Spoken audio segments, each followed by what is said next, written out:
สบายดีมื้อนี้เรามาสวนจะปลูกกล้วยกำลังจกปลูกกล้วย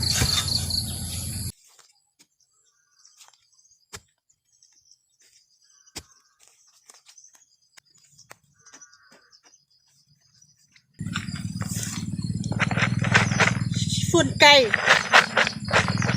ใส่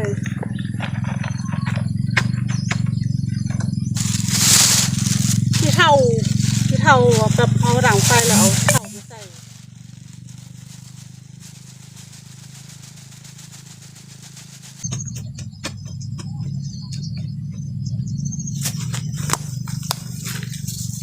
กล้วยกับ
เขาจะมาปลูก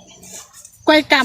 ำลองปลูกบางเนาะว่ามันจะเป็นมากพอเนาะลองปลูกเขาเคยปลูกแค่กล้วยกำไปมาเบิ่งน้ำกัน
ปลูกกล้วยกำลังปรุง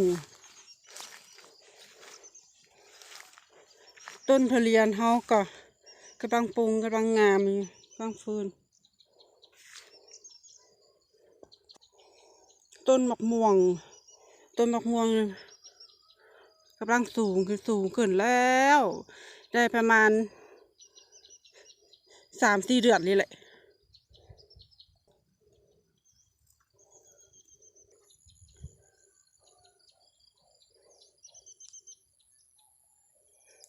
เขาปลูกกันต้นมะม่วงกับปลูกทุเรียนปลูกกล้วย